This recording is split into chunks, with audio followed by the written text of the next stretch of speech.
Bev's Video Kingdom is intended for a mature audience. Listener discretion is advised.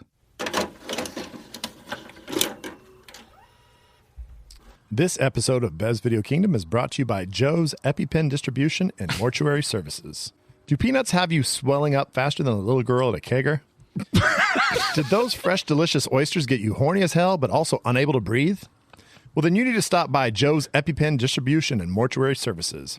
With Joe's, we'll get you a very limited supply of easy-to-lose EpiPens, and we will provide little instruction on how to use them properly. But hey, what are the odds that your little boy is going to get stung by a bee on your nationwide tour of the top honey farms in the United States? Don't worry about it. Allergy deaths rarely happen statistically, so don't lose sleep trying to plan for the slim chance that your husband eats that egg salad sandwich that you told him was tuna. I'm sure there's a hospital nearby. You needed more room in your purse for mini liquor bottles, and Marlboro's not a pesky life-saving device. And if tragedy does befall your family after too many allergy-inducing shrimp cocktails, then don't forget to speak to us about our top-of-the-line, easy-to-dig-up grave plots. Joe's EpiPen Distribution and Mortuary Services. Bro, that was great. It's like a laser pointer. A limited the size of number a laser pointer. Easy to lose EpiPens. Easy to lose. And what's the soil? Is it like just loose? Like It's just going to Real be sand. airy. They don't pack it at all. Sand, not It's sand. sand. Not sand. I mean, No, it's more of a like the loose fertilizer that you get in like the planter. Like a sandy loam, more of a I think it's just sandy loam. sawdust. More of a loam. Sawdust. It's just one piece of Styro- really it's light just styrofoam. Yeah, just one solid piece, though. You just grab it by the handle at the top, pull it out of have there. a rope Yep. there that you just already attached to a little thing on the bottom.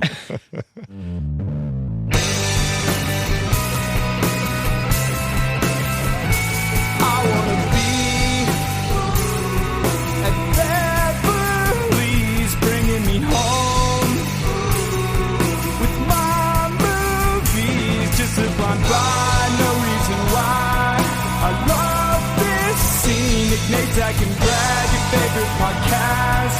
Let's start this thing.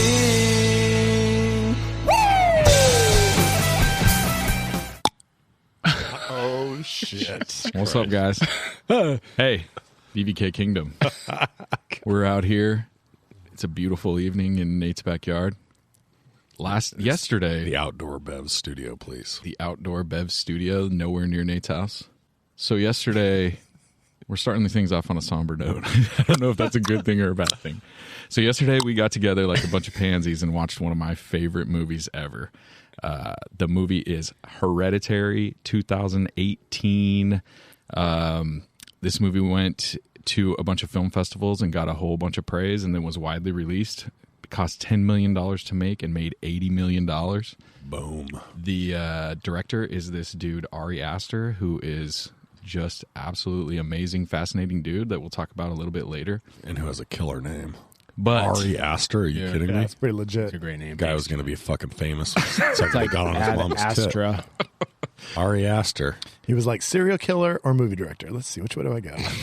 So I was super excited to watch this with you guys. I love this movie. Before I even say anything about it, we should address the fact that I don't know how widely publicized it is that you guys don't like scary movies, or even movies that are like full of tension. I'm not sure. I think it's pretty I like widely tension. known. I like tension. Yeah, Horror movies? Well, no. This gets so this is. I don't want to step on like my best take of the night, but we need to define what the fuck this kind of movie is, and what a horror movie is, and what a thriller movie is, and what suspense is, and where do we play different elements into this. Like I want to talk about how we categorize. Completely agree. Brad, what are your thoughts on scary? We'll just say scary movies. That seems like a good umbrella. Yeah. Last night watching this was like the right way I like to watch scary movies. If I'm in a crowd and we can like throw a couple one-liners out and joke around a little bit and keep it light, that's my side. The alternative was me watching this like in a dark room with my headphones by myself at night, and it probably would have spooked the fuck out of me. You would have a different take. I firmly believe that you would have a different take. I watched it for the first time by myself in my dark room all by myself, and I was just floored afterwards. Yeah, I was like, oh my God. Brad's comic relief saved me last night. Save Nick. Oh, Brad was just killing me. It was like throughout the movie, perfectly timed. Like he was consistent, not too much. It was amazing, and it lightened things. I waited just for the right. calm moments. I waited for the calm moments, and then I might When throw the a bass little line. wasn't hitting, when we weren't just dancing in the cloud.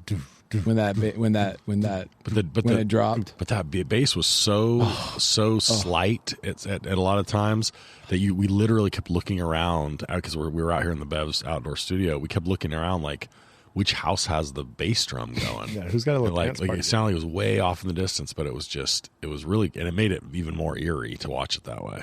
I mean, to have it, feel like it was, you're not even sure it's coming from the movie. 100%. I just love. So I like a slow burn. I like the way that this movie ratchets the tension up the entire time, and there's a big payoff at the end. By the way, if you haven't seen this movie, stop the pod, go watch it. We're going to spoil the fuck out of it in about 8 seconds. Everything. So, But anyways, unless you don't like scary movies, and then just listen to our description, but also please, keep all the lights on. Who was it that said that they read the Wikipedias of like the scary movies? Oh, who was that? Was it Scotch? yeah, it was Scott. Oh, Scotch. That's right. When we watched 'Cause I the do- last one. I do the same thing. Oh, he's like, I'll just go read it. I don't want But to watch did you on this one? No, so this one I went pure. We all I came into it completely I blind. knew exactly the things that Zach had told me. It's called Hereditary. It's one of his favorite movies. And it makes you feel things. And it makes you feel things. Yep. And I like to feel things. And it does, right? It made everybody feel something. So, it's an interesting yes, but not the things I thought I was going to feel. Totally. Felt the poop in my pants. I want to emphasize that I think what has been said so far is exactly correct, which is watching it in that environment changed the experience in a way that I'm not even sure I can. I don't know how freaked out I would have been because I am not a scary movie fan, and because I don't like to feel those kinds of things. And so I'm thinking this might have been a 20 chapter movie for you. It would have been No, you wouldn't have got. I don't think you would so. have Okay, well, to clarify the chapter issue, I don't think movie like how many segments I watch it in is related to how much I like the movie. It's related to like what the hell else is going on in my life. Oh, baby woke up. Yeah, Whatever it is. like I had to go and like I don't know, teach a class or do a job. Who knows? Who knows what I'm doing? Okay. So I'm just saying that but I think for me, like the comic relief was good, being with the guys was good, being kind of in an environment that wasn't like alone in a creepy house kind of thing. But I will say that I expected to go into this. So this is what caught like some of the things that were here late in the movie, right? Like Nick commented to me about the visuals. Like there's some really like gory visuals in this. Late, not a couple earlier, but like it really ramps up late. That's the kind of thing that on its own doesn't necessarily bother me. Like I don't love it, but that's not the thing. It's the quasi-realism of things that could be like, so like my worst movie is one that's really suspenseful like this one, but that didn't have a supernatural element to it. That would have been much scarier. Oh, okay. If they Right, if they didn't do the demon thing. Well, again. so and Yes. like I'll say one of the things that I did through the whole movie, and I can't decide now even whether like I'm disappointed that they didn't go this way or what, is like they tease you at the beginning with the mental health stuff. Like they tease you to make you think that the main characters are all, and the name of the movie is Hereditary. So I kept being like, okay, so what's hereditary here is that there's this major mental health strain going through this family. And they play it kind of right because the dad, who is obviously the only one that is not blood related To the mom to the and mom the grandma. and the Yeah, grandma yeah, and yeah. the kids, right? But is and not to that side of the kids is like seems to be the one that might not have a mental health issue. And so I probably got 75% of the way through the movie, even into some of the stuff that like is seeming to be supernatural and going, wait, is this being imagined? Is this they're going to come back around? Is this like all in someone's head? Is this delusions? I mean, I almost got to the finish and still was like, so that for me was the tension. I was like really kind of freaked out by what might, and once it was like clearly supernatural, I was like, okay, I'm not scared. that doesn't anymore. scare me. I don't believe in that. Yeah, one of the comments I made just kind of in the middle of the movie or at some point I was saying just how like usually in a horror movie I'm trying to figure out, okay, who's going to live, who's going to die.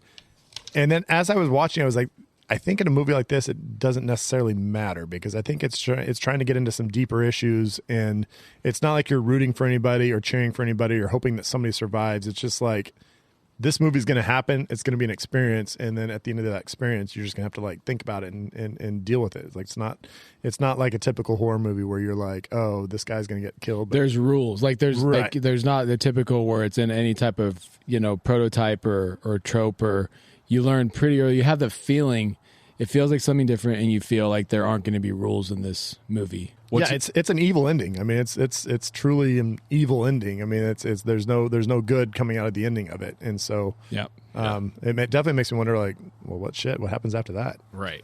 So what's wild about Nate's point about he was waiting for it to be like to all be real, right? So the whole movie, he wrote the entire movie with no supernatural element. It wasn't a horror movie. It was just what he calls a meditation on grief. So it was like just the mom dies, and then the daughter dies, and all of these things happen to this family and the mom and the son, and it's just kind of this thing. And then he gets the idea, oh well, maybe we'll do that. And I guess he sold it like pretty quick after he added the supernatural element to it. He was originally planning on Midsommar to be his first horror movie. But then he ended up getting this one made. I mean, what I was saying last night is the wild thing is, like, this is your first movie. You're like, all right, this is my first movie. Here we go. It's going to be over 2 hours, like incredibly slow burn, really emotional, like deep subjects. And I just think that's incredibly ballsy. I think that Toni Collette just absolutely blows you away, right? I think she was amazing. The daughter, Millie Shapiro, is her first movie ever. And I thought she was great. She's kind of a red herring where she's on the movie poster. She was all throughout the trailer. And then she, like, a la Psycho or whatever, she ends up dying super early, which is a really disturbing scene. It was really impactful for me. Brad wanted to set up his phone when we were watching the movie so that we could get, like, people getting scared. But that, I didn't want to say it at the time, but that kind of stuff doesn't really happen in a movie like this because it's more about the tension and all of that stuff. There's very few, like, jump scares where something comes out of the side of the screen and you don't expect it coming, or the character's walking, and there's a lot of long, slow pans where you're following the people around the house, and it never gets to the something's hiding behind the door. Maybe it's hiding behind the door and you kind of see it. Nate saw the naked lady standing behind him when he goes up into the attic that I've never seen. I've seen this movie. You've never seen that? You've never seen it until Nate was like, there's a right naked away. lady right behind you. Because that's one of the things that, like, boobs. No, I mean, but that when I set that video up, I was thinking, okay, yeah, we're going to catch something. But I kind of glanced through some of the footage today, and I was just like, we definitely, like, there's some eyebrows raised, there's some, like, uncomfortable, like you can see us, like, I kind of went back and, like, kind of like tensing up at times, and, like, it just, we definitely were into it. Like, I mean, we were intrigued. But like you said, there wasn't that moment, like, where you see some of those movies that have the previews and it's like Everyone showing the test screening and everybody's just like losing their minds and stuff. Like, I didn't really get that at all. So the thing about this movie, the thing that gets me, and what I was talking to Nate about like the disturbing images are, to me, what's disturbing is, first of all, if acting is great, making something like a horrific, like, basically I read something about Ari Aster said he just thought of all the scariest things that he could think of happening and putting them into a movie. The sequence of the daughter dying is like the worst thing that you can picture kind of happening, and you're watching like a train wreck, right? Like, this is going to end bad. You're watching a horror movie, a train wreck, right? And then you get into the acting performances, and if you get the right actors, their reactions to things, their faces leave an imprint on me. So an actor like Toni Collette, she's unbelievable. I remember when I saw Sixth Sense and then watching it a few years after that and being like, she's got to be, she's one of the best. Like, did you guys ever see United States of Terror? No, it's a Showtime show. Sorry, she starred in that show. Anyways, keep going there. No, but and then the faint figures hiding in fucking corners. Yeah, that's tough. Tough watch. The realism of the son's reaction to what happened to his sister. So just to piggyback on the comment about Toni Collette, I mean, the acting up and down the line here is it's unbelievable, incredible. It's incredible. Like, it's the highest quality horror movie I've ever seen.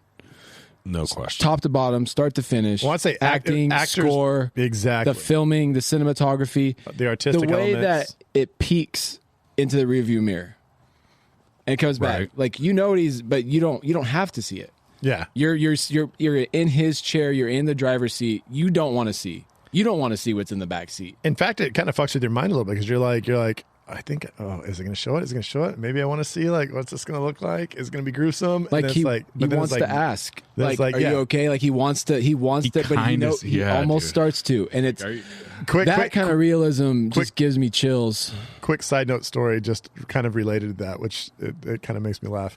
I was at a establishment one time, a drinking establishment, and we were leaving late night. My buddy and I, and he had a pretty brand new truck. And in this parking lot, there was just one telephone pole. Well, there was like nobody in the parking lot. And as we back out, bam, we slam into that pole. And I was just like, oh, fuck, we hit that hella hard. So we take off driving, and we're about probably like 10 minutes from home. So we take off driving, and he's like, I don't even want to look. I don't even want to look. I don't want to look. And so we're driving along, and we got over by like the cemetery, and he like pulls over. He's like, I gotta see. So finally, like he pulls over and goes back and like looks at it, and it was atrocious. It was bad. I would hit like every part of the tailgate, the quarter panel, the bumper. It was like all of that was like crunched in. And he was sitting there just like the brother was. He was sitting there for a while. He just didn't want to look. He didn't want to look. He didn't want to even acknowledge it. And then finally, as we're driving, he's like, "Fuck it, I gotta look." When he backed into it, did he just sit there and then slowly let his foot off the brake and well, like I think my head hit the back windshield. Like I mean, he kind of was like peeling out, like, yeah, fuck yeah, like that type of thing, and we hit it hard. It was but yeah, he didn't want to look. He didn't want to look back there. He's like, I know I fucked up, but I do not want to see it. A figure smiling.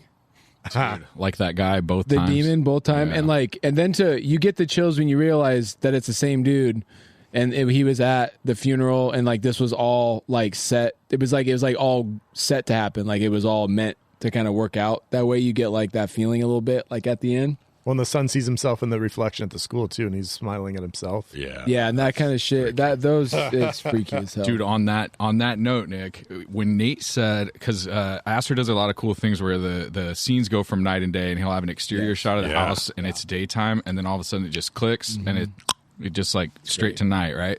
So on that one that Nate said, I don't know if any of you guys noticed, but it goes day. As soon as it clicks to night, there's 12 naked freaking cultists standing outside of the house on just a random part in the movie. It was like, but it was like just super flash, right? It was the night when they're all in the house when the dad burns up, and when he comes out into the room and sees the guy that was at the funeral in the closet.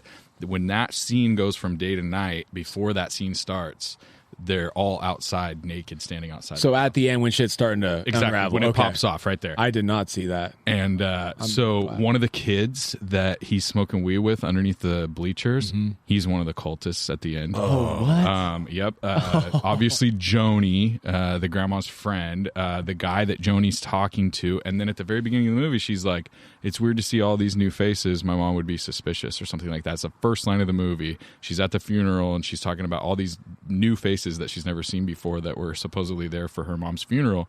They're all the cult. Oh, wow. Damn.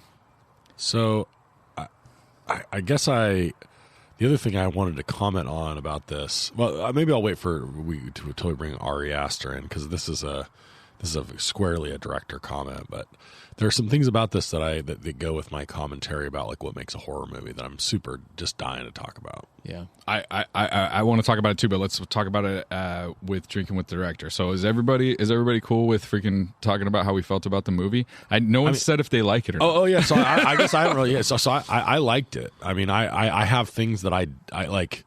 It depends on which mindset I want to put myself in the sense that like I admit that I'm a total relative novice in this area. Like I've seen some of the mainstream, horror, thriller, scary like Scream. movies. Yeah, and like so, like I was thinking of like Misery. Okay. Right, like back in the day, it's kind of like has a little bit of this quality to it, right? Where it's not, it's got that little bit of slow psychological burn, and Silence of the Lambs, right? How do we count that? Right, that's one that is certainly. And I mean, I've definitely seen that one, obviously. So there are some that fit in the, I mean, even Seven, right, is one that you kind of think of as like kind of brushing up against this. So there are some that I've seen, but I mean, I haven't gotten into the Saw. I haven't gotten in. I mean, I don't even know that I've seen the Friday, the Nightmare on Elm Streets or So there's a bunch of movies like that. So I'm not sure, but I think if I try to evaluate the movie from a like. which the standpoint that I usually go to, which is like, how well do I like the way that the plot moves the movie along and like brings you in? There are some things I really like about it and some things I don't like that I would like to rewrite. I liked it for someone who won't watch it again and won't get close to it again. Think about it again. I can definitely geek out on how good Ari Aster is.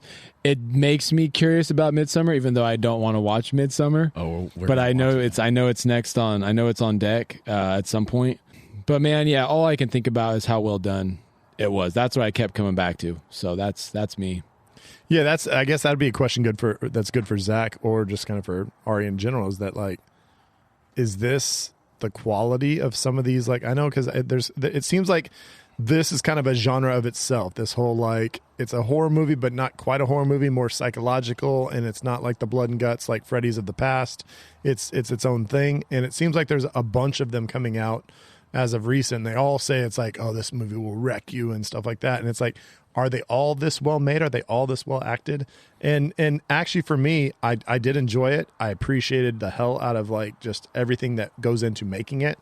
And as far as watching more, like, it really made me want to be like, hey, if we had our little horror movie nights where we watch it together, like, I'm about that. About watching these on my own, I still don't think I'm about that stuff yet. I still don't think I need to check it out on my own. I love it. I sort of knew that you guys were going to like it, and I was really worried about building it up too much as a scary movie, because it's really just like emotionally scary to me. To me, it's not like a frightening movie most of the movie, but to me, there's just, Toni Collette's character just like breaking down when she finds the daughter's body in the car and then goes in the house and is laying on the ground and crying and telling the husband to kill her over and over again. So that for me is the most like, dude, by far the heaviest, most impactful scene of the whole movie. Me too. More than 100%. Her getting decapitated. Totally. And that plays on the fact that it's done really well, and like, you kind of believe that these are real folks and exactly in a real situation, and so you're not thinking of this is going to be some slasher movie where it's like that loses a little bit of its environments, where it's like, oh, there's some killer like killing everybody, blah blah blah. But it's like, when it's in this moment, you're like, this is some real tragic shit. Like, that's a lot. You can more imagine impactful. her. She's blaming herself, and she's totally in the throes of like, I just can't deal with this emotion. Like, I just want to die. And when they have dinner and her and the son get into it, and the son tells her, "What about you, Mom?" She didn't want to go to the party anyways. You know what I mean? And you can just see her face The go guilt from getting just thrown back and forth at each other. Yeah, very tough. And the son's he is a badass actor. Agreed. Too, dude. He's unbelievable. So on the we don't need to jump to the director for this, I think. But I want to, but I will say, maybe by way of saying, I wouldn't say this is something I didn't like, but it was something that I felt like it didn't quite go down this road as much as I thought it was going to, and partly is what you said. So you told me originally, one of the things you said is like, it's a study in grief, right? And the way you just described it a bit ago was that was the original way the movie was written, as fully that, and then all of a sudden, like it became something else. He added this supernatural element to it. And for me, that, I think, slowly the movie like veered away from that like pure grief exploration. And I think it got built back in, to the earlier parts of the movie, even because obviously they're trying to forecast some of the supernatural stuff. But like, I was holding it in my head the whole time as a comparison, sort of to like In the Bedroom. So like, when I think of like a real study in grief, I don't know if you guys have seen this, but it's a movie about a couple whose son is murdered.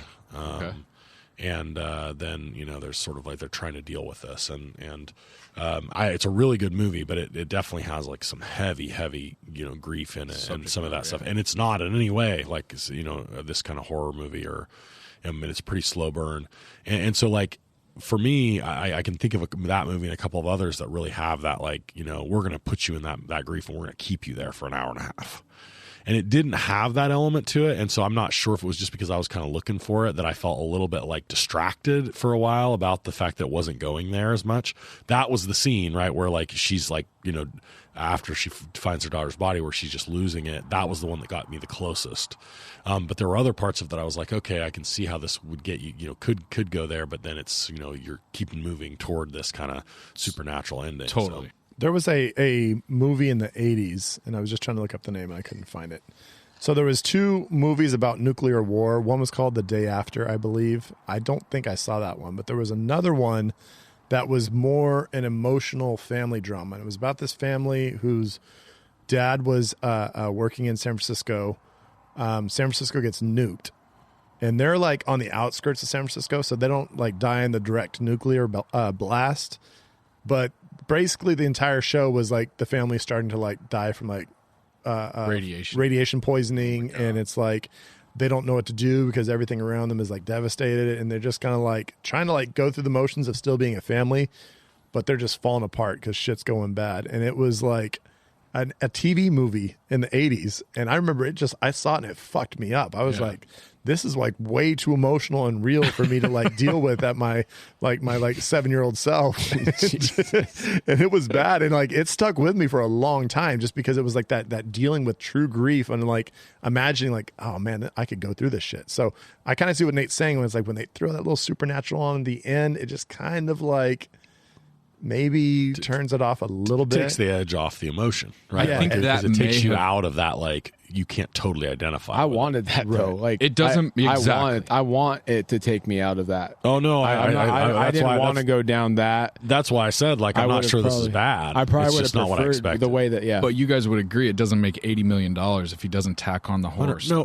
chance. It's Manchester by the Sea. Yeah, it's a $4 million. There you go. Exactly. There's a study in grief right there. Yeah, Exactly. great. That is another one that I'd thought of. So that's the one I didn't see it in the bedroom. I just thought of Manchester. Testament, 1983. That was the movie I was trying to look up. Testament. So, guys, if you're feeling super happy and want to get low, check these ones out. We're giving you guys lots of suggestions. Yeah. Manchester by the Sea and Testament back to back. Yeah.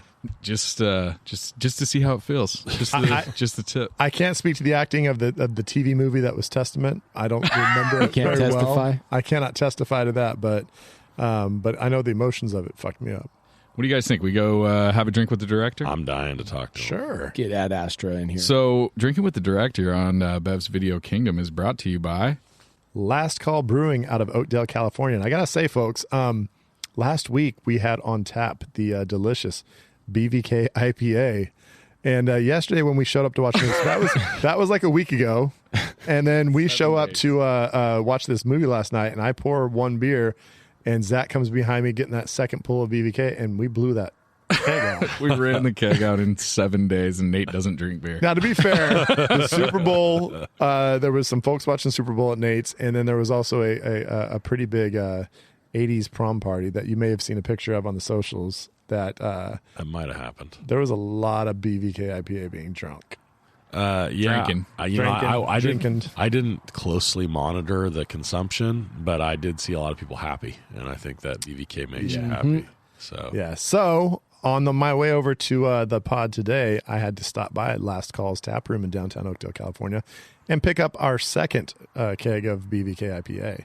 Now, I did talk to Walter while he was there, and they are probably running out of BVK on draft as of probably before the weekend. Really? Probably Friday. Yeah, he went back and felt it. He says it's very light, and that's their last keg. What do you think the chances are that they're gonna re-up? I don't know. I didn't get to ask him about that, but there are still cans, and they will pour you a can of BVK IPA. If you go to the tap room, you ask for BVK IPA. They will pour you a can into some a glass, so you'll get a 16 ounces of tasty juice. Take yourself a 4-pack home, guys. Ooh. There are 4-packs still available. You can take a case home. There's still some cases available. Yeah. So, and you know what? We have T-shirts that have the BVK IPA logo on them. If you want them, message us on our socials or email us at bezvideokingdom@gmail.com, and we will hook you up with a BVK IPA T-shirt. Very cool movie-style poster that Walter designed for us. That's on the label. If you haven't seen the socials yet, there's pictures of our both shirts, both styles. Our OG design and the BVK IPA are on the socials, so check it out. And lots of people are reaching out, buying T-shirts. What I want everyone to do is take a picture in that T-shirt and send it to us, or post it and tag us on social media, please. For sure. Or if you got a nice, tasty BVK IPA, we've actually seen some reviews on Untapped and stuff. Yeah. People are enjoying the BVK IPA. They're taking it home and drinking it in places and putting up reviews. Yeah, it's a tasty beer. It's all you, Walter. It's a tasty beer. So we're drinking BVK IPA, a little bit of grenadine, a little bit of Diet Pepsi. We're just getting We're all down. table. There's all sorts of fun I got to stuff. tell you, I'm feeling pretty good about the fact that Nikki's sitting over there with a Diet Pepsi on the table. I feel like I'm slowly converting the crew. I feel great about it. A couple weeks ago, he'd finished drinking for the night, so he comes over to the bar and he goes, "All right, man, do it. You make one for me." So I fill him up a glass of ice and I get out my Rosas grenadine and I tip it and I just the littlest drizzle of it goes over the ice and then I he looks and then I put the cap back on. And Nick looks at me like I was fucking cheating him. He's like, look at me like, "That's all you put?" He's like, "There's no way, man. It's super red." And I was like, "Dude, that's all I put." Just wait and for he's it. like, Just "I don't wait know, for it." man. It's just super." So I poured the Diet Pepsi in, and sure enough, he's like, "Man, that is really red." That's very red. Yeah, works. so it's just a little splishy splash. That's all I'm gonna get. Nate's a magician when it comes to the old grenadine and Coke. That's what I call myself. You got a light grenadine magician. pour. G and Coke. But yeah, last call. Thank you so much again. And BVK IPA, Zach, with these guys on the grenadine, I mean, that's more BVK IPA for us. So. No grenadine tonight. Sorry. It might last 2 weeks this time. I was going to say, if it's just me and you, Brad, we might get 14 days out of it instead of 7. All right, we're talking to director. All right, so we're going to have Mr. Ari Aster come in, sit down with us, have a beer. This dude is from New York. He was a young kid, and I wrote down that he BVK'd every horror movie at every local video store that he could possibly get to. It was like a deal where his mom worked and he was home alone a lot. He didn't have a ton of friends, kind of a loner kid, and he just rented every horror movie that he could rent, every movie that he could rent. He was renting foreign films, and he was just like binge watching all these movies as his entire childhood. So New York City, I was just checking. Was he like an upstate New York guy? He's nope, New York City. Yep. Sounds a lot like Zach's daily. Like this is I'm throwing out this is Zach's. I feel like your film hero. Dude, no, he's amazing. He's only made 2 movies. That's the fucking wild part. Yep. So he goes to film school. He's written in film school. He starts writing films, and he decides he's going to be a screenwriter. So he writes 10 feature films, and then he realizes that as watching other people go, that they're losing control of their the things that they've written, and so he's like, I'm going to have to direct these things too. And then he realizes, but I don't talk to people well, and I can't gather people together to like make a movie. So he has to wait until he's like almost done with school. He makes some student films for classes where everybody's kind of collaborating together. He makes some short films that he sends out that are all on YouTube. He's made probably like 5 or 6 of them. They're all like 30 minutes long. They're all disturbing as fuck. I was say, have you checked out some of them? Yes, I've watched 2 of them. Munchausen, which is obviously about Munchausen, and then I believe it's called Keeping Up with the Johnsons, which is I don't want to spoil it for you, but it deals with some of the most disturbing shit. The strange thing about the Johnsons. I see that. Deals with some of the most disturbing shit that I have seen on film, and it's only like a 30-minute short. So does the Johnsons movie gets some acclaim. He fandangles himself into making this movie, Hereditary. What's funny is he thought he was going to make it just a drama when he went Right. into this. That's hilarious Yeah. to me. Yeah, right. He doesn't really say, from all I've read, and I've listened to a bunch of interviews and stuff, a bunch of podcasts with him on it. Like we should have emailed him. Anyways, so freaking this dude is super prolific. He's got all these movies. They're all ready to go. Like, so the Toni Collette says he's the most prepared director that she's ever worked with. So he shows up to set day one. He's got 200 pages shot for shot. Every single shot that's in that movie, he had already written down every single thing. Nothing on the fly, anything. He's just super meticulous. The music is amazing. The cinematography is amazing. Midsommar is not as good as Hereditary to me, but fuck, it's amazing. And Like it feels tight. You know what I mean? dude, Hereditary, that it just feels like, and now that you say that, and I read that this morning too. It feels that way. original cut 3+ hours. And So it- he had to get it down to 205. Wow. It does not look like the first feature film No. of a Hell, director. Like it does not look like a young director's first film. Well, It's- in particular, a a young cast. director that was really a writer first. right. Yeah, it's damn. Crazy. So the first thing that I'm going to do is I'm going to. Oh, and anyways, I just a couple of things that I want to touch on really quick. And if you guys haven't seen the movie, not a lot of this is going to make sense. So go watch the movie. But so she shows up and she goes to Joni's house and Joni's like, "Hey, this is my chalkboard. That was my son that died's chalkboard." But you see her buying it at the arts and crafts store where she sees her. She's taking it out of a bag and putting it in her. So she's straight up just lying. So Joni, you bitch. There's like little clues. The words that were on the wall that you can't really read the whole time, those are the words that Joni yells at the son across the street, and that is the incantation to bring Paimon. The one that I thought said it looked like it said life coach. Exactly. It actually said some word in another language. I thought I saw life coach. So because I thought the whole time I was like, fuck, I don't know what those words say. Like, I have no idea. And I knew you guys were going to ask me what those words were, and I was going to have to be like, I don't know. And you're going to be like, you've seen this movie a bunch of times. I'm like, I don't know, dude. It never came up. I just fucking, life I coach can't read still that is shit. fucking creepy. Yeah, it's like, dude, it says life coach on the wall. I'm like, fuck that. So the symbol that's on the necklaces and on the telephone pole and all over the movie, that's the real symbol for the demon Paimon, right? And so There's a real demon Paimon.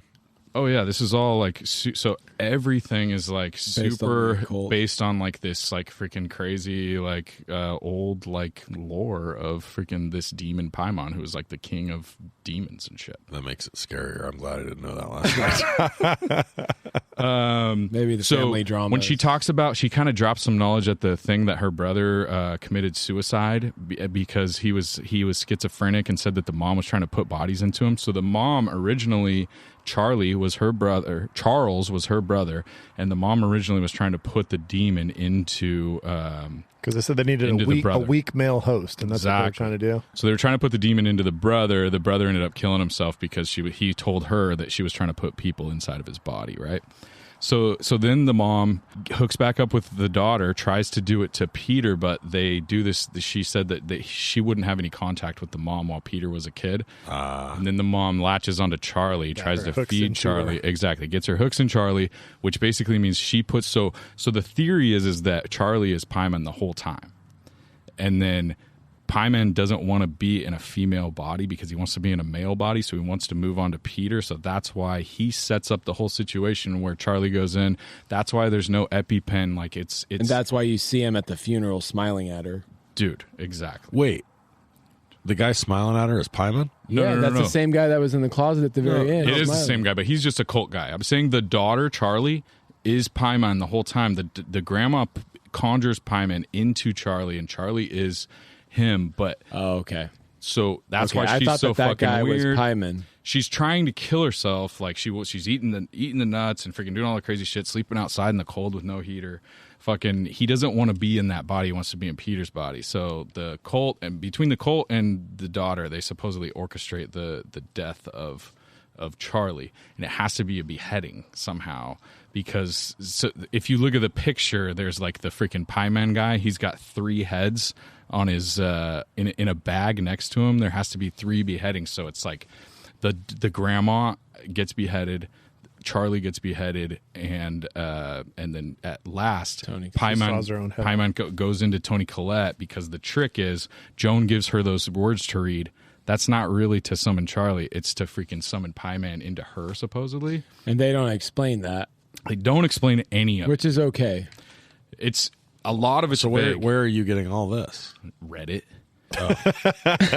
And watching the movie a bunch of times. That checks out. Yeah, no, it's just like anyways. And so it seems planned out if you go back into it, is what you're saying. If you keep watching a lot of lore that there's so much connects shit together. Exactly. And I have a longer list of shit, but I'm not even going to get into it. I think the coolest part is the song at the very end, the super high pitched weird song where he's getting the crown on his head. It gets like happy sounding. Exactly. So that song, I played that in my class today. Is the real? I did. No, you fucking didn't. I looked it up. I was like, my god! And I was like, I'm gonna put this song on, see if anybody notices. Just freak them out. Supposedly, it's a version from 1727 by Handel that was written for the coronation of King George II. That's creepy. That's fucking creepy. Cool. That's like creepy. That's real creepy. It's a cool song. So, anyways, 1700s. we're gonna ask this guy in, and we're gonna see if we got any questions for him. So let's do that.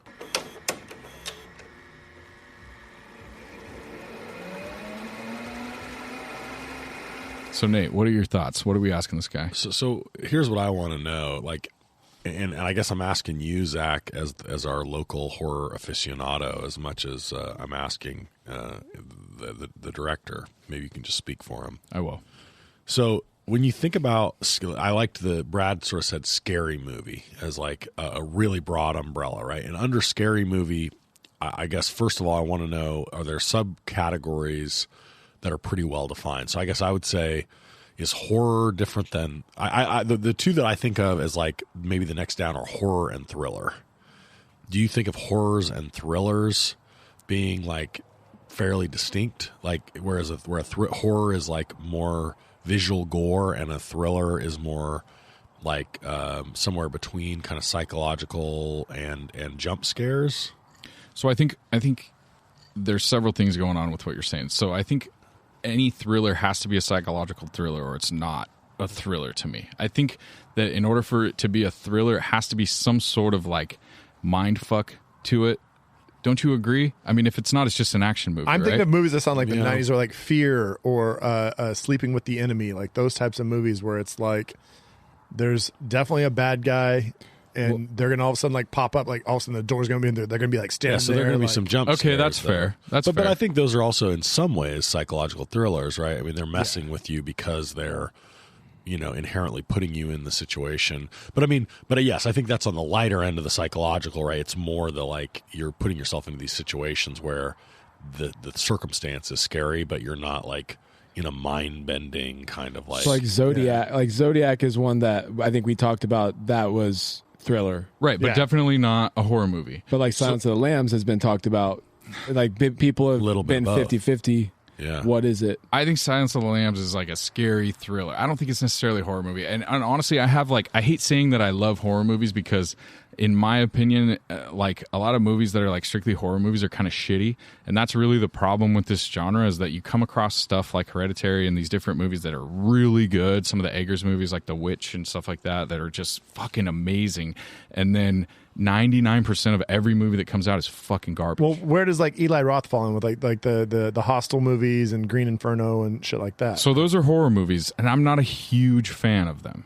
Okay. I think that there's not a ton of character development. It's a lot of like it's Gore they porn? call it torture porn. Yeah, exactly. torture porn or whatever. Yeah. It's and which there's a place for that, and I watch all those movies, but I'm not. I like great acting performances. I like great cinematography. I mean, those movies are visually cool, but they're not. I don't know. They're not exactly what I'm personally looking for. But to answer your question, Nate, I think that underneath the horror umbrella, there's fucking 8,000 subgenres. Well, and I guess so. This gets to sort of my second part of the question, which is like when you have this menu, right, of things you can do and include. How do you decide how to stitch one together? Like, how are you picking? And I guess maybe for you, Zach, like, what's your particular menu, right, that you really are drawn to, right? So you've got, I think of kind of like in your menu as you can throw in things that are like supernatural. You can throw in things that are maybe supernatural, but you're unsure. You can throw in really big plot twists or not. You can throw in things that are really gory and horror. You can throw in jump scares. You can throw in, things that are kind of slow burn. You can throw in things that have a lot of action to them. So, like, there's a lot of ways you can kind of piece together something that, the horror movie formula is a little less formulaic, or the scary movie formula is a little less formulaic when you think of it that way. And I guess I'm like, what are you drawn to? Because I was sort of thinking about this for myself, and I'm not sure drawn to is the right word, but what am I freaked out by maybe? What do I like? I like super emotional stuff. I like unexpected stuff. That's big for me. Most of the movies that I like have like something right in the middle that's like super, oh my God, that leaves you kind of with your mouth open like, oh my God, I didn't see that coming. So I like that. I really dig kind of setting everything up and letting you kind of like sit in the space with the movie for a little bit. A lot of horror movies are real rushed. The backstories are nothing, and you're just kind of in it, and all of a sudden you're walking down the hallway behind this person. You're supposed to be really scared if they get killed. Doesn't scare me at all because I don't give a shit about the character. You know what I mean? Right. I like getting invested in the character through the movie before something scary happens to the person. I'm not trying to degrade this movie, but the movie it reminds me the most of them, this is going to be my streaming recommendation a little bit later, is Event Horizon. I recommend this to you to watch. Where I watched it. It's like a slow character movie for a little bit, and then shit starts going sideways. And at first it seems like it's just like some accidents and like, okay, are people imagining this? Are they? And then all of a sudden it gets like hella supernatural at the end. And that's where it's like, it has a lot of similarities. And that movie, that was an intense fucking movie back in the day too. Like it. So Event Horizon, I think definitely would have benefited from me seeing it in 1995 or whatever year it came out. Effects You know and what I stuff mean? are a little bit exactly. It trash. seemed a little bit dated, and I didn't love it a bunch, but I could see where if you had watched it then, it would have been a real mindfuck, especially if you were like watching Star Trek and like Star Wars and all these other space movies, and then you see this shit. You know what I mean? Well, yeah. I mean, when they first bring up the video of like what happened yeah, on that's the a wild ship, scene. and it's like that is like an incredibly crazy scene, and it's like it's one of the most gruesome things I've ever watched. I was just like, what the fuck? Yeah. But to answer your question, the other thing that I really like, Nate, is practical effects. So not a lot of CGI in this movie. Some of the light stuff that he does with the light that's supposed to be the spirit. But besides that, I mean, it's all practical effects, which I really dig. I do not love like all the ghost movies where there's all these super elaborate bullshit. I don't really watch any of those movies. Nick's just sitting there. He's just like, I think he's still kind of in a little bit of trauma, to be honest. I think there's some PTSD going on. I think, well, I was curious about, because there's been so much build up to this with Zach, and I think you answered the question. That's why I was kind of like hesitating as far as, I don't know if you did answer as far as what you like about horror movies in general. I think you answered that. I'd be curious to ask, Ari Aster, have you thought about doing directing any other form of movie other than horror movie? Because I'm in.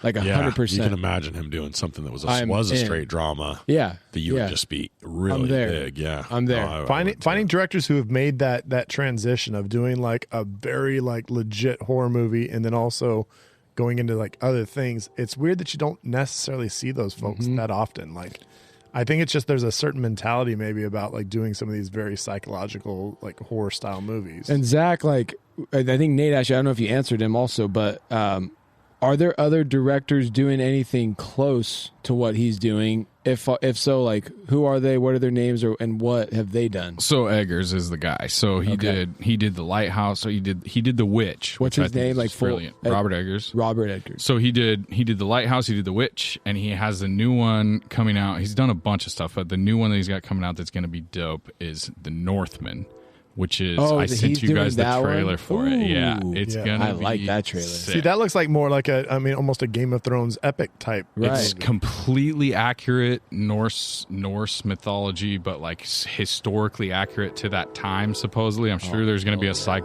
supernatural element to it somewhere, but it looks just fucking wild. And the Skarsgård guy is the main guy, and he's bad as fuck. So it's going to That's be gonna be legit. It's Awesome. going to be legit. But Oh, he's the main one that I would say. There's a bunch of Korean guys that are doing crazy shit. This movie, The Wailing, I can't remember the director's name, but he's done a couple, and they're just fucking amazing. But besides that, dude, there's not a lot because, like I said, there's a lot of garbage. It's mostly garbage. So what about the one that I was going to bring up earlier that I helped off on is M. Night Shyamalan Ding Dong. Yep.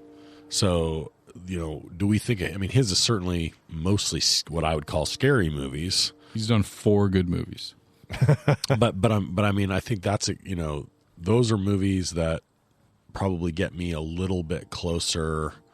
Although I like the ones that are more supernatural less, right? So, like for me, I oddly, The Village, I love The might be Village. the one that freaks me out the most in its own way, and it's because like in the end, there's no supernatural at all, and it just like and it's not even like that. Like there's not that many terrible things that are happening, and still for some reason, I can't, like when I think of his movies and which ones disturb me, it's that one. And it's this like element of like you get really, it takes you to this sort of mental and emotional place that feels disturbing, that you might be, completely that the reality that you're in is not at all the reality that you think it is. It's a great idea. The idea for The Village was amazing.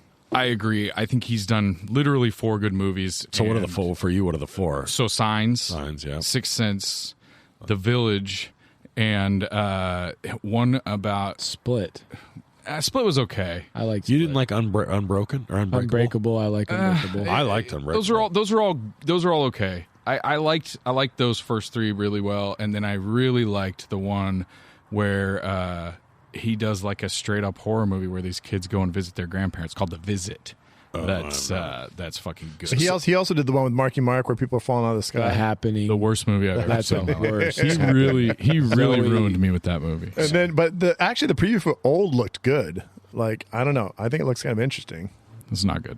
Oh, you already saw it? Yeah, So- $2.99. So Shit. One of the things that reminded me was in Hereditary when Toni Collette's character is finally like possessed and she's crawling around the ceiling. Yeah. It reminded me a lot of the character in Split. Yeah. And that eventually then is in whatever Glass. And the way that character, when he's sort of he's the beast, crawls around and holds on to things. It was almost like I was like, whoa, wait a minute, this is too similar to not be influenced by that. So it's influenced by is not that at all. It's Ring? Korean shit. Yeah, but Yeah. Ringu, like not the American one, the Korean ones, and the one where they, oh god, they made a shitty remake with Sarah Michelle Gellar. Anyways, there's a whole bunch of that. Especially in a bunch of like I said Korean, I meant Japanese. In a bunch of Japanese horror movies, a bunch of that, and I think he borrowed from that. This guy borrowed from that. We don't see a ton of her crawling around on the walls, but she does do it. She does it, and it creeps me out. What's jarring is when he finally gets up in the attic and pulls the thing, and then you hear her banging on it from the bottom, and then it cuts, and she's like hanging on the ceiling, hanging on her bed. No. Yeah, that part's dope. Or even when the the son- kid's in class Yes. and he puts his hand up Oh, and you can that- see it's all like distorted. I was like, oh fuck this. Yeah. This All is it not did good. was just show the hand, and you knew Yeah. like, oh, that's not his hand. That's not an appropriate way for your hand to be. And if you go back into the book when she's looking through the book and it shows Paimon, he's got the freaking hand. Oh like my that, God. exactly how the kid does. Damn. And it's also the opposite of the way that Jesus Christ holds his hand in traditional Christian pictures, and so he's supposed to be dissing Jesus by doing that. I read doing that it the like actor had just dove in like Daniel Day-Lewis method and said he wanted, or the article said he compared it to Leo. He said he wanted to break his nose on the desk, and that Ari He wanted to method it. and then wouldn't let him. Ari talked him out of it. But still, they said that when he slammed his head down, there was evidently a soft spot and a hard spot still on the soft desk, and he ended up like Dislocating his jaw. dislocating his jaw. yeah. And he like twisted and like effed up his ankle and the whole like jump back, and like he still jacked himself up pretty good in that whole thing, and you couldn't see it. Like it's an extremely violent. That's method. And reaction, like dude. 36 days of production. They filmed this. They filmed the movie, and he made him call him Peter the whole time, and then he introduced himself after the very last scene as whatever his real name is. Yeah. I want to ask Ari just one quick question of like, when the movie was over, rather than going to like the little like kind of like almost like whimsical song that it did at the very end in the credits, why not just do Highway to Hell? Just go out with all of a sudden AC, we're on a highway to hell. Or maybe like the old Trevor Hoffman walkout, just start ringing the Hell's bells. Oh, I like that. Bong. Oh, yeah, that's my version. So when I was thinking about my, again, like what it is that, and again, like is the wrong word. The one what I react to in horror or thrillers is being put into that like mindset where you're really uncomfortable, and one that you just can't really imagine being in real life. And for thank God, and it reminds me a lot. And I wonder like if this resonated with you. But like I listened to the Dan Carlin series on World War I. Yeah. And I listen to some other Dan Carlin. He's another podcaster that does hardcore history. And if you are at Shout all out to interested Dan in Carlin. He's so dope. if you amazing. like history or just anything cool, fucking Dan Carlin's the If you think we man. go long, go check out Dan Carlin. And you know what, dude? You'll eat up every minute of it. Dan It's can so go good. long all he wants. It's so good. Yes. So anyway, he describes, and I assume he does this across a lot of his pods, when he describes why he likes like war and he really is into a lot of the stuff, he says he really is fascinated by, and the quote I always remember is, the extremes of the human condition. Yeah. And he's not like, he doesn't say like, oh, I'm really, I love it. Like, it's not that I celebrate it or that I think it's, like I sort of fetishize it, but it's just, he's fascinated by exploring like those things that are so far away from his normal experience, and to try to read about and understand the way that it affects people. Right. And so when I think about, horror, and I think this is probably true of a lot of different kinds of movies, and the experience that people have watching movies, in some ways it's a version of the Dan Carlin comment, right? And the horror is maybe the best example of this, which is you take yourself psychologically to a place or visually to a place, like where Nick talks about the visuals, or whatever it is that is on your menu of things that really affects you with horror. That's your personal version of like mentally going to that extreme human condition. Maybe superhuman condition, that tweaks you in that particular way. And so for me, I think the thing that for whatever reason, does it is putting me in a situation that could potentially happen, but is so far away from any experience that would feel comfortable that it just like totally spins me out. Well, just to jump on that Dan Carlin, I mean, his recent one was about the Empire of Japan and how it got big, and then leading up to World War II. And some of his descriptions, like it's a lot of it's coming from books. He's reading directly quotes from books and stuff. But some of the descriptions of some of the things the Japanese did to the Chinese and stuff is just, it's like it's the worst horror movie you could ever imagine. Right. And it affects me like so much because I'm like, this happened because to it real really happened. Human beings doing this to other human beings, and that's a movie I can like disassociate. But when it's like when you're hearing real descriptions, that shit fucks me up. So 100% I'm on the same page as you, Brad. Just really quick, I can disassociate really easily with scary movies. I've said on this pod several times, I am not a huge fan of real, true stories because of the fact that shit gets too real for me real quick. When I can associate with being real, it's fucked up. Well, we just talked about Zodiac. Like Zodiac, I think that movie to me is like more disturbing. Totally. And that's why it's not a horror movie or a scary movie, really, Right. but it really could happen. It really did happen. So it makes it so much scarier. And we talk about the Lake Berryessa scene and how terrifying that scene is. Oh my God. Right. How quiet it's a sunny Because it's day. like it feels like it's totally real, Right. and because so we've seen that mundane landscape. in the worst way. Right, Right. exactly. Well, and what I was going to say is like, in terms of disassociating, right? So the big, like, sort of unexpected middle of the movie thing is that the daughter, right, this like 13-year-old daughter, is leaning her head out the car window and her head gets decapitated driving too close to a telephone pole. And this is like, and then the reaction that Toni Collette has, right, where she finds the body and she's just pawing at the floor saying she wants to die, right, that takes you closer to it. But in the moment that the child dies, like there are movies that where a child dies and it's not necessarily even a horror movie, just a movie that's supposed to be realistic, and like that shit is hard for me to handle, because if you think about your own child dying 100%. in those ways, even watching it in a movie, like you just and thinking about it is sometimes you just can't handle it.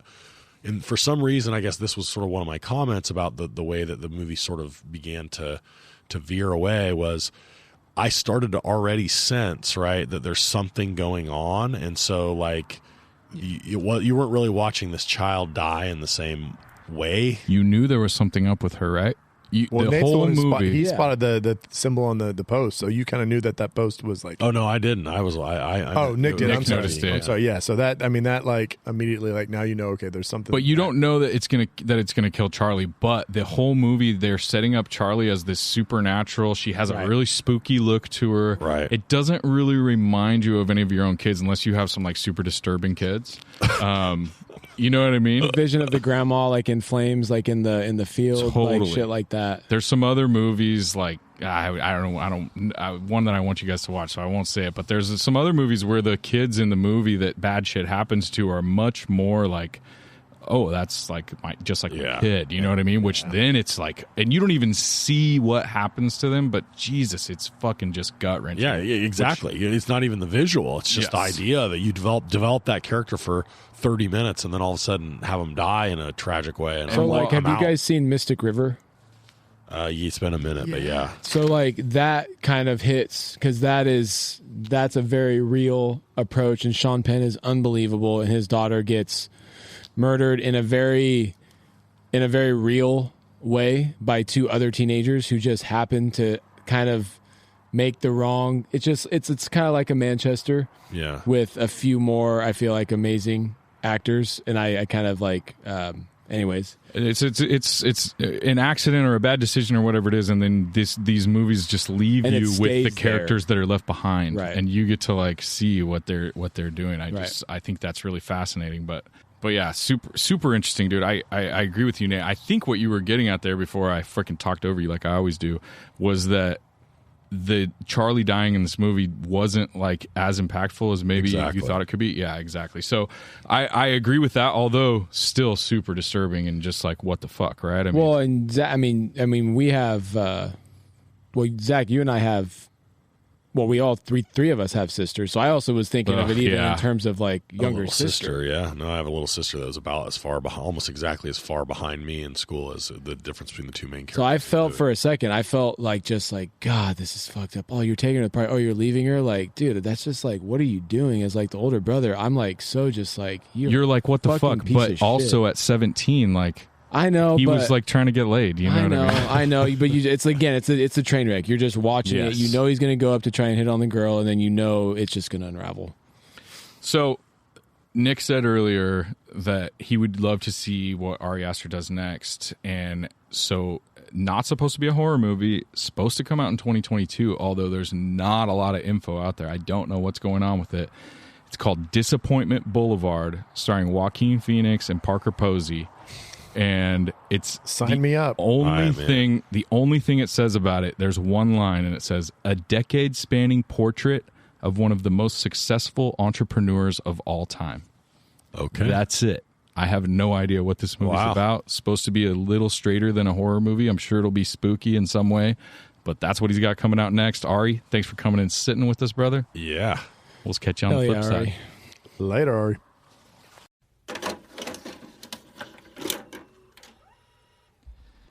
All right. Thanks for coming, Ari. We're going to move on to Snag. Snag? Is Snag a thing? Shag, snag, body bag, fuck, marry, kill, whatever you want to call it. So when we go to Bev's Video Kingdom and pick out these movies and watch these movies over and over and over again, we're trying to find things that we like, things that we want to keep forever, and things that we want to get the fuck out. So, Nikki B, what are we snagging from this movie?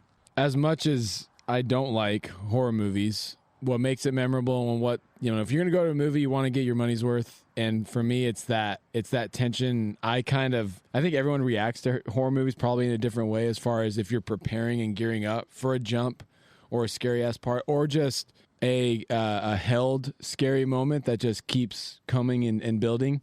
But then there's also the, oh, hell no moment when you look in the dark corner and you see like, oh hell no, that's a person. When Nate's like, oh there's hell a no, naked chick behind you, right behind you. she's right behind you and she's naked. And I just like tensed up and I eased back into my chair and I'm just like locked in like a tense position. My legs are like straight. I'm just waiting, like clenched for whatever the hell jump. And then when Toni Collette is Spider-Maning on the ceiling, just again, you catch it right away. The naked people in the room, just like you're not necessarily expecting it. And at this point, I look for that shit. Whenever I go into a dark room, I'm never looking at the main person walking. I'm always looking at the peripherals. Yeah, you're looking at the spirit behind him. Yeah, I get it, dude. I get it. So it's the oh hell no moment. I don't want to see it, but I think it's needed, and that tension, that's what I'm shagging. Good stuff. My shag, you know. Yeah. Brad's holding his phone up to the mic. I love mood setting music. Like if there's a movie that uses music well, and again, this was a horror movie that had its music game on point. The little beats that would come in, that little do, and every time that would come on, you're like, oh shit, here we go. Like it's oh hell no. Actually, Nick and I were talking at the very beginning of the movie. They were using some kind of spooky music, and we were laughing because we were like, this is such beautiful scenery, and it's coming into these like houses and stuff, and we're like, dude, this could be like a Wes Anderson movie if they had some like little like fun little kind of like frolicky type of Stepping song. on my reshelf. Especially with the miniatures. Yeah, yeah, Like me and Julio down in the schoolyard. yeah, just something kind of like upbeat and stuff, or just a little whimsical. Like this is the beginning of a Wes Anderson movie. Like I mean, and that's actually just a big compliment to Ari because it's like he did a fucking hell of a job, and I'm going to talk about that just a little bit later. But yeah, the music. This movie does a lot with music, and again, I think horror movies definitely can build tension with music, and this movie did it really well. Even though it wasn't trying to like make it all fucking scary, like it was still when that music comes in, it's just like, oh boy, here we go. So I'm piggybacking Brad because my Sorry, wrong song. oh wait, we're gonna do some Will Peter you be Gabriel my really quick. bodyguard? Sorry, that's the live version. That's a mistake too. Let's move on. Moving on. That's why we don't do live music DJ here. Nick. Me and Julio down by the schoolyard. DJ Scratch a little. So I'm gonna piggyback Brad because Ari Aster was listening to the guy that did the soundtracks, another one of his albums while he was writing the screenplay for this, and he told the guy one instruction when he told him that he wanted to make the movie. And he said, "I want it to sound evil," which I think he succeeded in. Yep. And just the rolling bass throughout the whole thing, and my shag is really just tension build and the slow burn tension build that builds throughout this entire movie, and the music really pushes that along. Even when something not scary is happening, when you have that rolling bass and the really driving soundtrack behind it, it really moves things along. Nate, what do you got? So I'm going to shag, and this is an unusual one for me, but I'm going to shag the cinematography. Yep. So for me, the camera angles, it's an interesting one because I think a lot of movies I watch, the cinematography affects my experience, and I don't know it. And I think it's a pretty rare movie where it rises to the level of being like, it takes me out of whatever I'm enjoying about the movie for a minute, which is for me primarily the characters and the plot usually, to be like, whoa, that's just beautiful. Like whatever I'm seeing here is just done so well that I gotta like stop and appreciate it. And this movie had that in spades. Like it was just over and over again. They did things with lighting and with the camera angles and with the long shots and with the rapid changes in some places where you just think, okay, well, so even something simple really caught your eye. And so it was beautiful. And they, chose a great setting, obviously, and shot it really well in that way too. But I mean, he just it's a master class in the camera work and in the editing. I'm gonna jump into snag right behind you because my snag is, it says here, beautiful, interestingly directed films, and all the same things that Nate was just talking about. Like when every time it shows the little tree house, it almost looks sci-fi. Like the little red lights that are like on in there, so you know that there's somebody up in there. It's like it almost looks like I kept thinking, I was like, is that like some like sci-fi like electronic thing? But I was like, okay, no, that's just the tree house, and it was a cool little light. The lighting, the camera work. There was times when the camera kind of like flipped and stuff, or things were upside down or at different angles and stuff. That was very interesting. Yeah, one scene in particular where like the camera is clearly like it's from the ceiling, and so it starts upside down and follows someone walking under till it comes right side up. Yes, and I remember that. And it's like, man, that's such a simple, when you think about the way that the execution of that would happen, it's a fairly simple idea.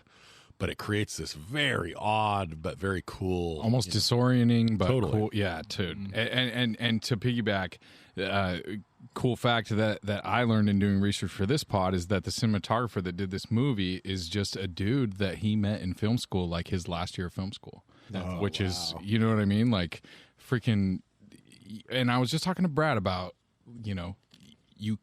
you either make shit happen for yourself or you luck into shit. And sometimes both of those things happen. Sometimes you're extremely prepared like him. Like Nate said, every shot was meticulously done in this movie, and every shot was pre-planned before they actually went on set or picked any locations at all, which is absolutely insane. And then he happens to hook up with this dude that's just super sick at his job too, and they hook up and make awesome movies. That shot you're talking about, they have a great shot in Midsommar that does the exact same thing. And it doesn't feel repetitive or reductive at all. It feels fucking super cool and innovative. Nick, what do you think for your snack? It's Toni Collette. I've already talked about her today, and it's. I mean, we can group in all the actors, and I could group in. Maybe I could just go Toni Collette, Joni, and the son. Dude, those between those three, because Joni is an unbelievable actress.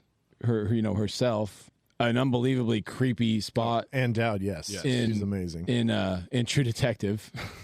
Yeah. The first thing I saw her in. The Leftovers. If you haven't seen Ann Dowd in The Leftovers, she's badass. Handmaid's Tale, she's fucking kills it. She's in Justified and has a really interesting role in that too. I have to double check. But. So Toni Collette, she blows me away. She blows me away, and had no idea she had put up this performance in this movie. I would have never have known if it wasn't for Zach. And it's snubbed, 100%, Oscar snubbed, at least for a nomination.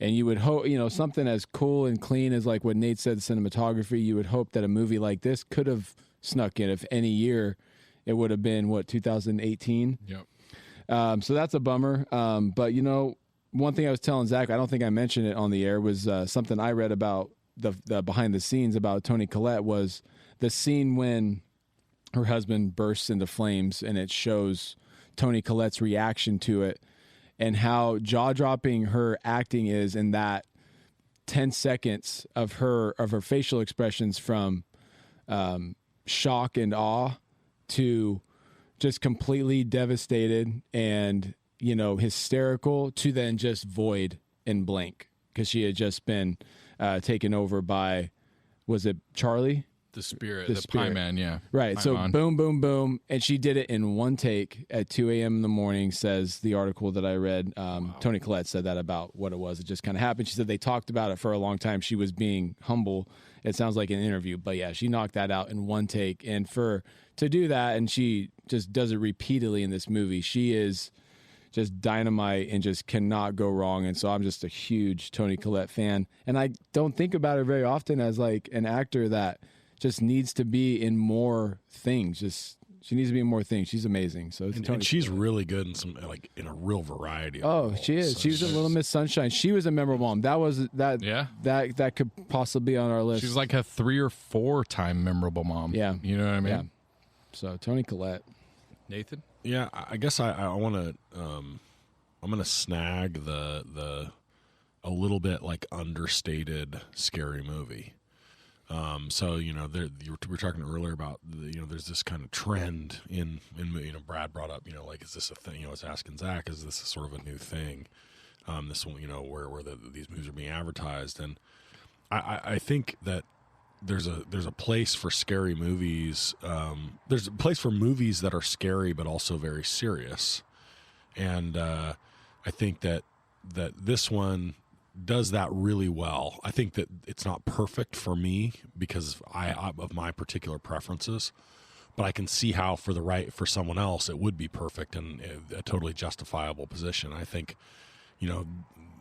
this is the kind of movie and the kind of, both in terms of the quality of the creation of the movie, but also I think to some extent the story and no question the acting, that means that like these kinds of movies should be viewed, I think, a little more mainstream and outside of the like niche of scary movies or psychological thrillers. And so I definitely am I'm snagging this genre, I guess. Dude, me too. It's not my snag, but fuck yeah, Nate. I love that. I'm going. Nate still won't watch one of these movies on his own. No, I'll never watch one of these movies. no, and I don't expect him to, because it can be traumatic, horrifying. Exactly. It can be an intense experience for sure. But I'm going to snag, and I've already talked ad nauseum about him, so I'm not going to belabor the point, but I'm going to snag Ari Aster because fuck, dude, he's just killing me with how dope he is. And I love all his shorts. I love both of his feature films, and his new one, I just can't wait. And I don't know what's going to happen, but at some point it's going to come out. It says it's in 2022. Guess what year it is? It's 2022. Bring this movie on. We'll watch it on fucking on demand on HBO or whatever the hell we have to do. I'm sure there's been some COVID delays and shit. So. Guaranteed. It's been saying 2022 for like a year at least. So who knows if it's been delayed or what it is, but I want to see it. I love Joaquin Phoenix. I'm ready for his new film. Okay, so we're going to move straight into streaming recommendations. Body I think bag? we should open up some body bags. Oh, Jesus Christ. I guess we had 3 different categories. Zach's like, you will not body bag this. Well, Brad, with your condescending tone, what fucking body bag do you have, bro? Okay, well, and not to be a mean person about this movie, my body bag is movies that fall off the rails. Like, I really felt like I was really enjoying this movie. Like I said, I've said enough about the art, the direction, the cinematography, the acting. Like, there's just so many things. Like, and the end just kind of goes just a little off the rails for me. Like I said, I think it's that supernatural thing. Like when the supernatural thing really comes full force, and now it's like it's cool, but at the same time, it just kind of like takes me out of the moment a little bit. Like I wanted this to be more grounded in reality, because then, like I said, it's just hella more spooky to me if it's in reality. So I'm 100% on board with that, and so I'm gonna body bag. I'm gonna add to that body bag. I want to stuff my body bag in with Brad's. Let's just put both of those. Can we fit 2 in the bag? Yeah, Okay, I think great. we're gonna make it fit. Okay, so We just have to off the heads. what I think it needed, right, to take us back and to kind of have its cake and eat it too, was to have, like, there was a big twist at the end that was missing. Like I think what happened at the end, I don't know if anyone thought it was a twist. It didn't seem like a twist to me. In fact, it felt to me like it was the thing that we kind of were, like they were wanting us to expect all He the way. telegraphs it the whole way. And so in some ways, right, the twist would have been to take that away from us at the last minute. And I think you could take it away from us and send us back to reality in a way that's really upsetting. And I'll talk a little bit about this in my alternate ending. But to me, this movie begged for that, like even not even like some earth-shattering twist, but it begged to not let you go where you thought you were going the whole time. And so the lack of a twist for me is the body bag. It was missing, and it should have been there. Strangely enough, ironically enough, mine are my body bag are well-made horror movies like this one, because Zach's gonna make me watch them, and they're gonna be out there, and then I'm gonna have to fucking watch them, and I don't want to. But if they're this good, it's going to be hard to turn them down, as long as they're spaced out, maybe every 3.5 years. Yeah, I'd say That's my timeline. Fair. But yeah, Ari Aster, stop making great horror movies. We're gonna watch Martyrs in 2 years. We're gonna fucking traumatize you for your whole life. What are you body bagging over there? Your favorite movie of all time? So it is my favorite movie of all time. The only thing that I would body bag is, and I like the way this movie ends, and I'm sort of piggybacking Nate here, and that is that I like the supernatural aspect. I just feel like he sort of spoon feeds us the ending a little bit, especially with Joni's big speech that she makes at the end, where she like really explains like, Paimon, we have fucking blah blah blah you and all that shit. Yeah. I feel like if they cut, and maybe it pisses people off, but I feel like if they cut while he's just climbing up the ladder to go into the thing, and they don't have the entire ending sequence with all the cult members and everything, and you kind of have to piece it together You don't yourself. know what it is, yeah. Exactly. I like that better. Leave it a little ambiguous, and you can kind of not know exactly what happens, and then you can kind of try and piece it together yourself. I like that a little bit better, but man, I fucking had to dig deep for that one, because I like this movie a lot. Maybe just a little tilt to the camera, and like just like the girl holding the crown or something like that, and it's just like that. Or like Exactly. a Hail Paimon, and then boom. Maybe he's climbing up the thing, and you just hear from the thing like Hail they Paimon. yell Hail Paimon. that- I kind of yeah. like that. Yeah, I kind there of you like go. that There a we lot. So, anyways, streaming. Fucking, we're going on to streaming recommendations. I've got some good ones, but I want to hear what Nikki B's got. I don't have anything. Oh, Oh, I don't. two. So I'm going in the direction of The Grief. So I mentioned one of them earlier, which is In the Bedroom. oh yeah. I'm gonna have to watch that. What year did that come out? Like early 90s, you said? It came out in 2000. Give me a second. Oh, really? Yeah, it was in the 2000s. I've never even heard of it, bro. Yeah, let's see here. It's 2001, and you can find it streaming on Fubo. Oh, okay. P. Diddy's into that shit. For us, we by call it others. the Foob. Or, That's just my family. For us by Showtime. ours. My family, we call it the Foob. Showtime on and you have Prime. You can hook up with your Showtime and all that. DirecTV. So that's one of them, and I talked about that earlier. The other one is the one that Nick mentioned, which is Manchester by the Sea. So if you really want to go hard dark on Prime, you can watch Manchester by the Sea, and I mean that's a great movie.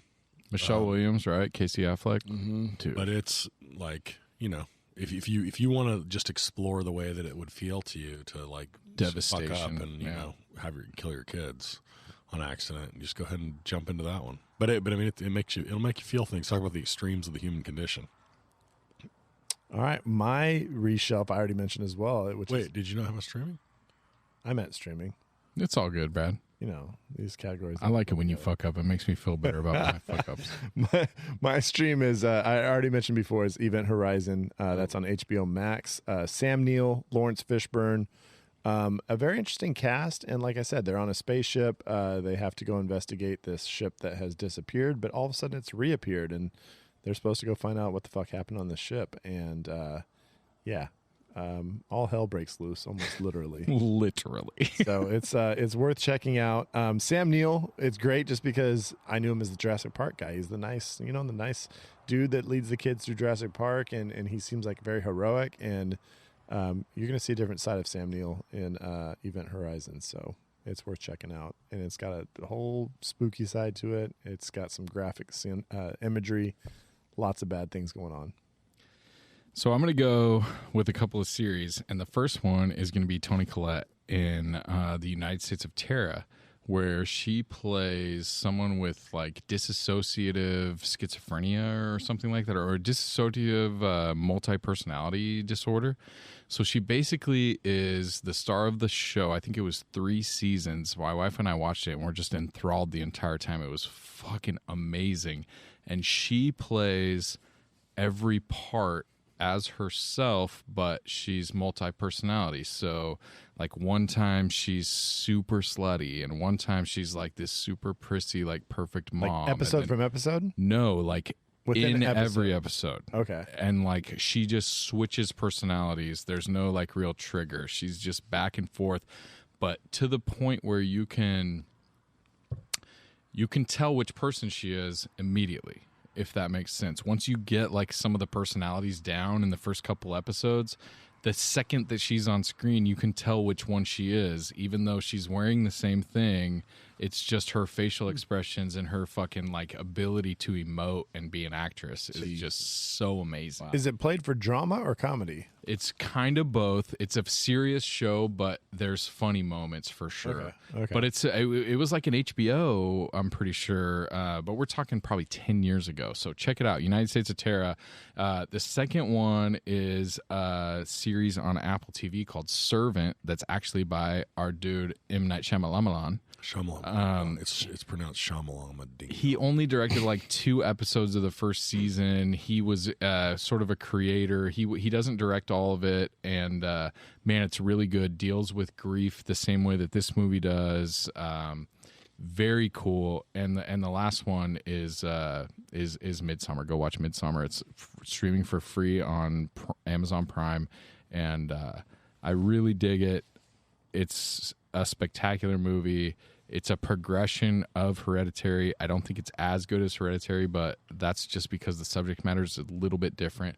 So check that one out. Also deals with grief and scary stuff. And again, as I told you guys earlier, none of these movies are super scary. Like, if we're going to watch some fucking scary ones, like, we could watch some scary ones, but I wouldn't make you guys watch those because they scare me too. If it scares you, Zach. If it scares Zach, I'm out. I don't care if you The ones I'm making you pass. watch are the ones that I'm like, these are good movies. The ones that I won't make you watch is the ones that are like, oh, this really scared me. It doesn't necessarily mean it's a good movie, but it's fucking scary. So. Off the air, you've told us a couple of Yeah, dude, of there's scenes. some wild ones. Like when I was telling my buddy Justin that we were going to watch this, he was like, oh my God, those guys are going to fucking not sleep for weeks. And I was like, dude, it's not like that. And he's like, oh, you were telling me. I'm like, dude, that is not the movie that I'm telling them to Justin watch. showed up. He showed up here to watch did. with us last night. He stayed for about 5 minutes. So He's all right, I'm out of here, guys. He See you showed later. up. He watched Toni Collette do a eulogy for her mother, and he was like, I'm out. As soon as the bass hit, he's like, nah, I don't trust it. Not feeling good about this. I'm out of here. Shout out to the bee for being a puss. All right. So what comes out? Oh, alternate endings reshelf. See, Brad gave me the head nod like you actually moved to the right topic next. Good job, host. All right. So I know Nate's got something good over there. So I think I've got two things, right? One, we're going to try out Till Dawn. So Hereditary Till Dawn, when instead of the pagans, right? He all of a sudden like rolls upstairs and they're just a bunch of vampires. But instead of fighting him this time, he just gives in, right? That this is part of the deal. The grandmother didn't actually get dug up. She was never dead in the first place. She's a vampire. So the hereditary part is they have vampire blood. That one doesn't work that well. Okay, so I was in, dude. I was fucking waiting for where it goes. Yes. Okay, so what I actually think the pivot that is more natural here is, and it allows him to do a lot of what he's done, is the movie's almost the same up to the point where she even like sets him, he catches fire, right? But then all of a sudden, right, the Peter comes in and is like, what did you do? Like, you just set Dad on fire. And all of a sudden she looks down and like she's holding the can of paint thinner, right? And she has like set him on fire with the paint thinner, just like she had done in the previous sleepwalk. Right. And like she's like, but Joni, and then like you figure out somehow that Joni didn't ever exist, right? That this is a total fabrication, right? And so and she could have even seen those pictures, and that was just some random. She some saw the random pictures woman, yeah, and she just turned that into some person named Joni in her head. So yeah, Joni was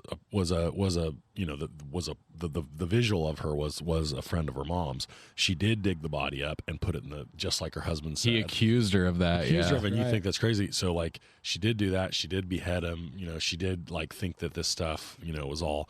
So I think that you get to the end and so she has like figured all this stuff out, and then she commits suicide once like she figures that all this stuff out, and Peter is left there at the end.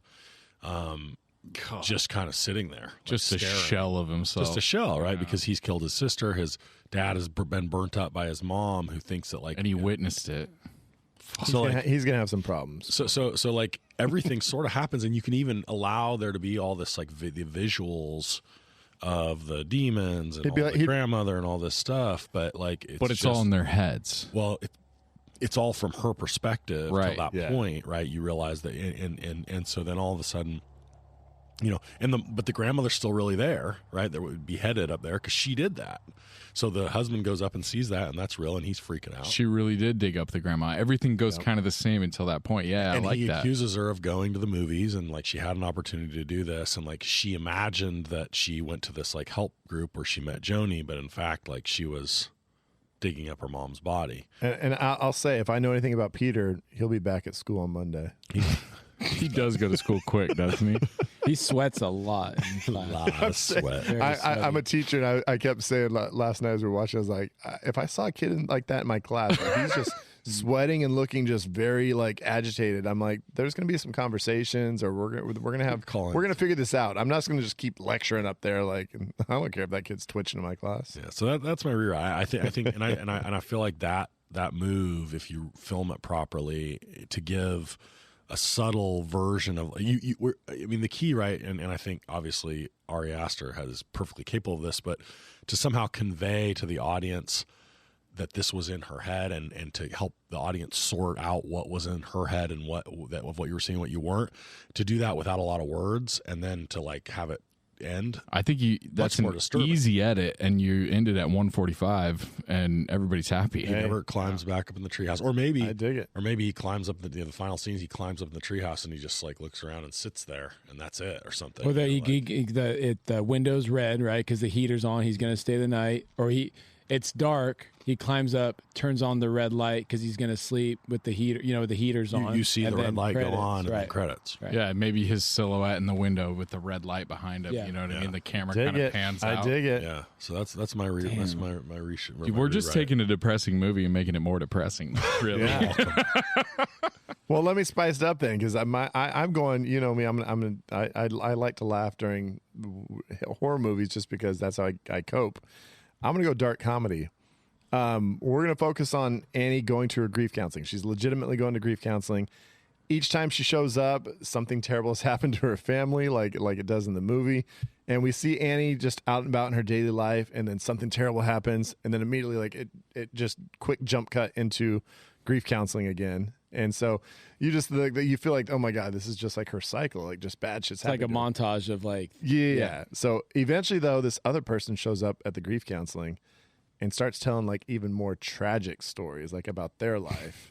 She's like, "What, And bitch?" Annie starts getting a little jealous. She's like, "Wait a second, this is my game. Like this is my life." Like, and she starts trying to manifest tragedy in her own life. Like she's driving really recklessly. She's neglecting her family. She's getting her kids hooked on coke and like anything she can do to try to get a new story to tell about her life. And in this grief counseling sessions. And so the movie just follows this terrible game of like one-upsmanship and between Annie and her rival, and it's just a dark comedy where they're like trying to cause sort of a little flavor of very bad things. little very bad things in there, but they're just trying to like fuck up their lives so that they can have like the cool story in the grief They counseling. get addicted to being the star, saddest yes. at the grief Dude, counseling. it's I love like it. it's like on Fight Club, right? Where he goes to the to the meetings and he's just like making up that he has testicle cancer or whatever, Right. so that he can feel something. He's like you actually you get more feelings from people if you don't say anything. Like, Exactly.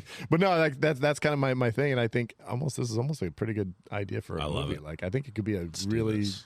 funny dark comedy. Yeah. I love good. all these movies. I'm going to ask you guys the most rhetorical question that I could ask you and the most dumb question that I could ask you. Are we going to watch this movie again? Nope. No, I'm going to say no. All Not right. in- I'll watch it again for us. Thanks. Hey, again, dude, I appreciate you guys.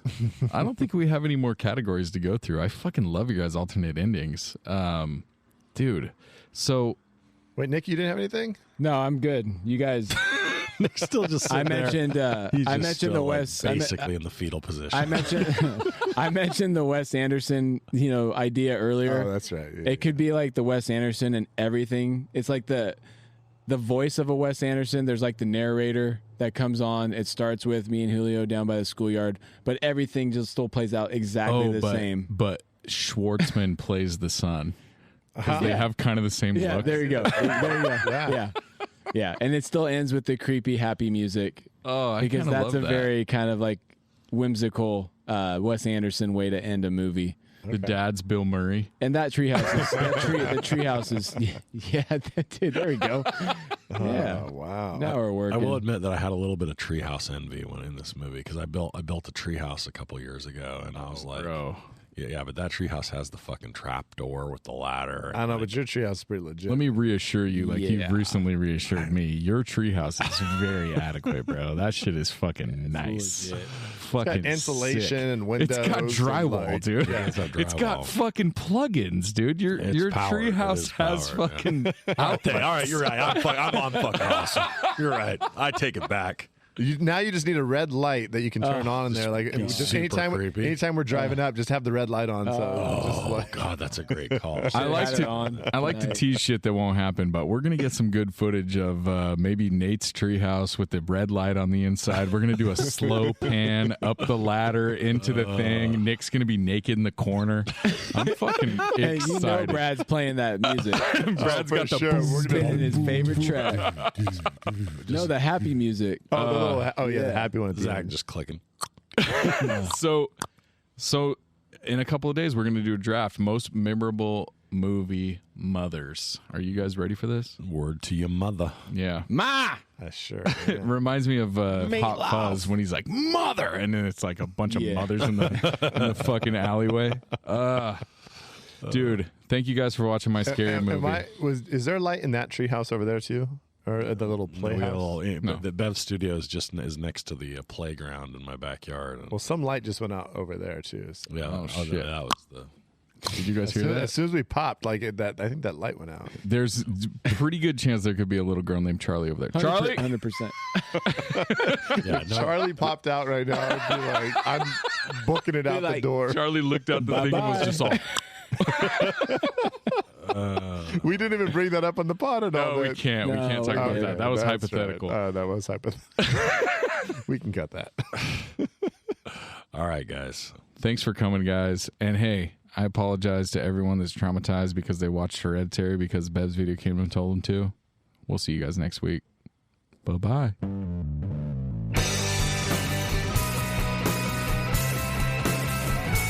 I wanna be at Beverly's, bringing me home with my movies. Just a blind ride, no reason why. I love this scene. Nick Nate, I can grab your favorite podcast. Let's start this